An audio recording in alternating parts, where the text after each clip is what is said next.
বাংলাদেশে 2026 সালের নির্বাচনকে সামনে রেখে এমন একটা অবস্থা এখন সৃষ্টি হয়েছে,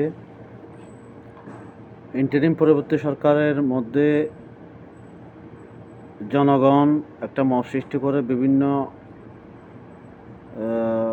ভাঙচুর হত্যাকাণ্ড চালিয়েছে। সেই সাথে এখন নতুনভাবে শুরু করেছে একটা সোশ্যাল মিডিয়া, বিশেষ করে ফেসবুক এবং ইউটিউবে, যেটা মিডিয়া মব বলতে পারি, বলা যায় মিডিয়া মব। আপনি একটু কিছু বলছেন, একটু কিছু বললেই যদি আপনার মতের বিপক্ষে যায়, একটা গোষ্ঠী ব্যাপকভাবে এখানে তুলোধুনো করছে, যেটা বলা হয় মিডিয়া মবের মাধ্যমে।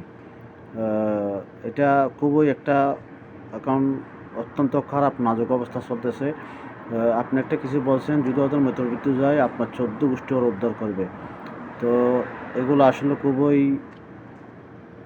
অকল্পনীয়। তো এ বিষয়ে সরকারের আরও সজাগ হওয়া উচিত। বিশেষ করে যারা এভাবে মিডিয়ার মধ্যে মব চালায়, প্রত্যেকটাকে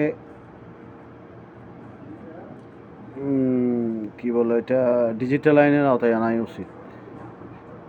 না হয় এই ধরনের মব সৃষ্টি করে এরা বছরের পর দেশকে নিয়ে বিভিন্ন ধরনের অরাজকতা সৃষ্টি করবে। একটা আগামী নির্বাচনকে বানচাল করার জন্য তারা উঠে পড়ে লেগেছে।